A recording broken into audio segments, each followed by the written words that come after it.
In 2014, there was some fantastic anime, and then some really, really bad ones. Hello and welcome to Flying Nippon. I am the Doc Dazza, and today we are going to count down the top 5 most disappointing anime of 2014. Here we go. Number 5, World Trigger. World Trigger is very annoying because Toei took this great looking manga with this fleshed out world and a great plot and made some of the worst looking animated, and I use that term loosely, series where some scenes are literally just keyframes. It seems like Toei got a volume of the manga, ripped out its pages, ate it, and then shat out something that resembled World Trigger.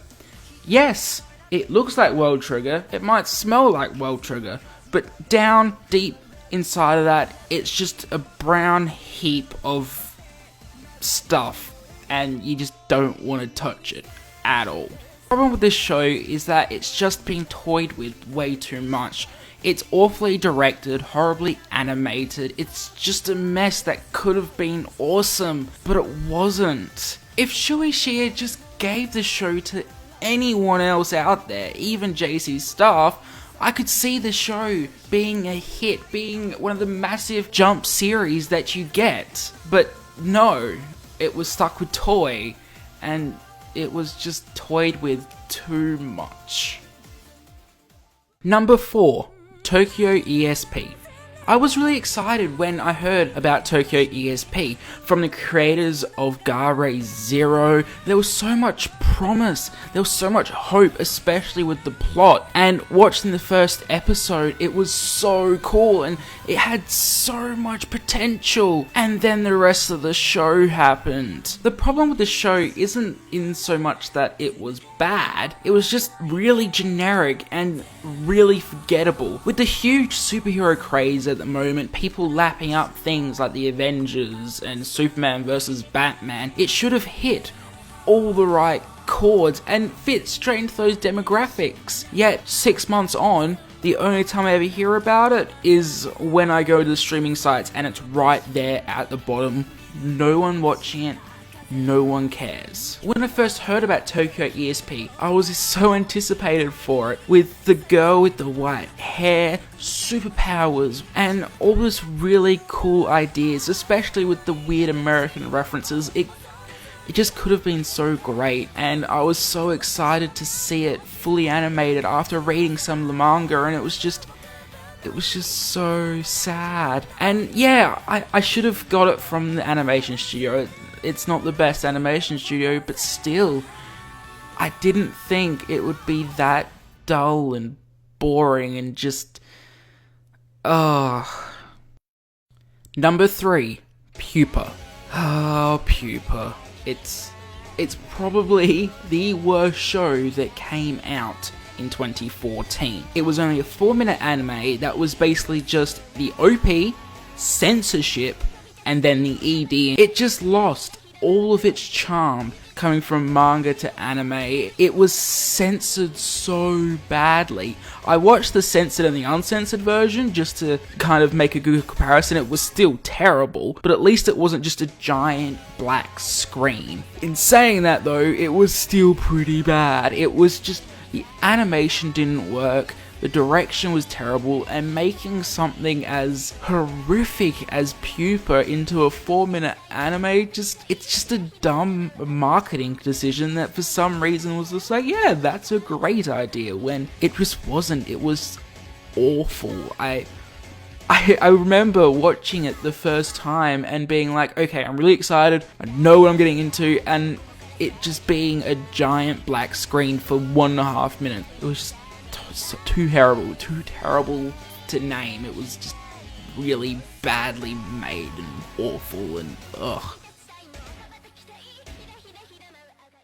Number 2, Sailor Moon Crystal. You're probably wondering to yourself right now, why Sailor Moon higher on the list than Pupa? And it's just a one simple reason: it was also toyed with. Now, finally, after being on this same list last year for being delayed, number 1, Sailor Moon 2013/2014/20 Never. We finally got Sailor Moon, too much hype, too much fanfare, and I was so excited and then so disappointed. The animation errors, the weird character designs that were more Clamp than what Clamp normally makes, and just plain looking really shit made this show that I was so pumped for and I was waiting for 2 years for just lose all hope. All while, this show comes out every 2 weeks, which effectively loses my hype for every single episode, having to wait each 2 weeks for it.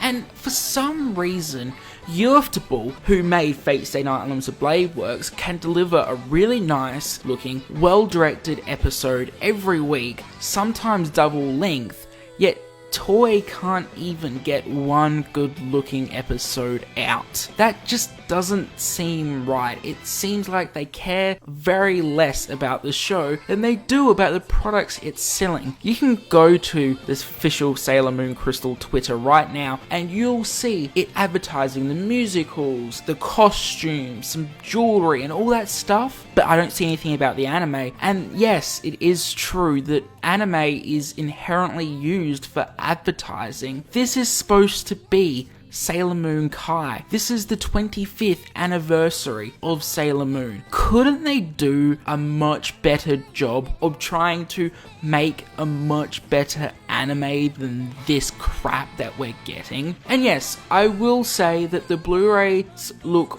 much nicer than the broadcast version does. It shouldn't need to. With Ufotable being able to make something like Unlimited Blade Works, how come Sailor Moon can't get it right the first time? It just dumbfounds me. Oh, and let's not forget the CGI that they have that just, it looks like something from the late 2000s and it just looks so bad. Oh my gosh, I forgot all about that. It's so bad and I was looking so forward to it. Sailor Moon was my childhood and this show effectively made me lose my shit because of that. Toy. Number 1, censorship.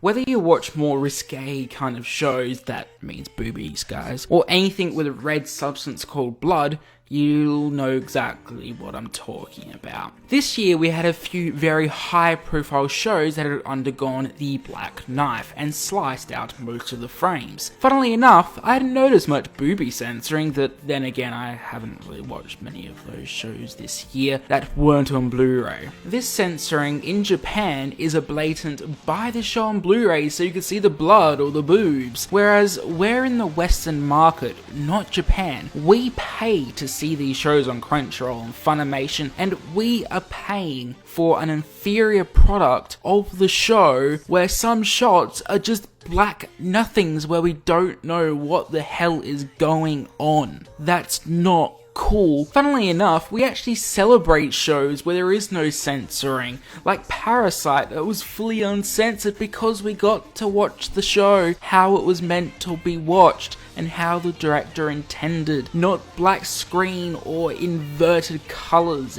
And yes, I get that it is a licensing issue where Japan wants to keep the uncensored version off the net due to piracy, but we as consumers shouldn't have to pay to see an advertisement for a Blu-ray. We either should get it for free, like Japan does with some limited ads on the day, or get the proper version of the show paid for. It's just simple sense. We are paying Crunchyroll for an inferior product. For me this year, the censoring was the most disappointing thing. It was in many of the shows I've watched, it was in many of the discussions, and there was some parts of some shows that just didn't make sense to me because it was censored in a way that I did not know what was going on. That's not right. A show has artistic integrity, and doing that sort of censorship just makes it seem like a corporate shill of advertisement and takes away that integrity that the director wanted for his artistic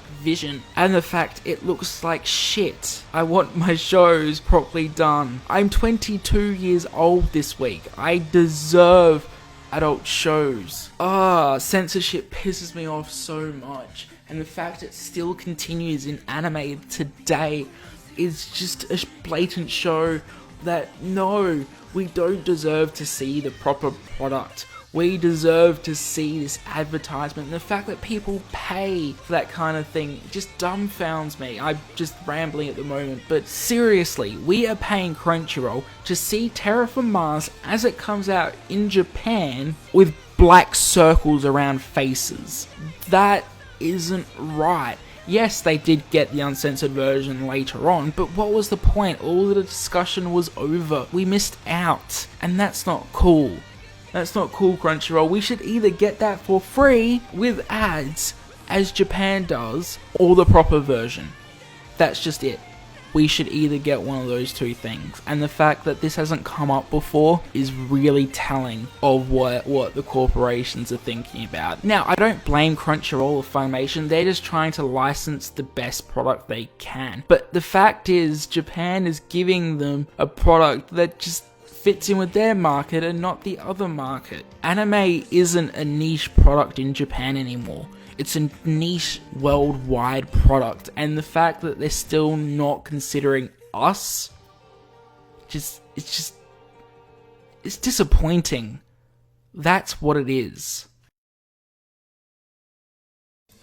Thanks for watching my video on the top 5 most disappointing anime of 2014. Yes, I know censorship is a bit of a cop-out, but it was just so bad this year that I had to put it on. Seriously, I did. But I have to ask you guys, what is your most disappointing anime from the last year? Tell me down in the comments section below. And I would like to also thank my Patreon supporters for just being amazing people as much as everyone else is here. Everyone is fantastic. That's just basically what I'm getting at. But guys, I've been the Doc Dazza, you've been watching Fire Infinite Nippon, and of course, until next time guys, matane.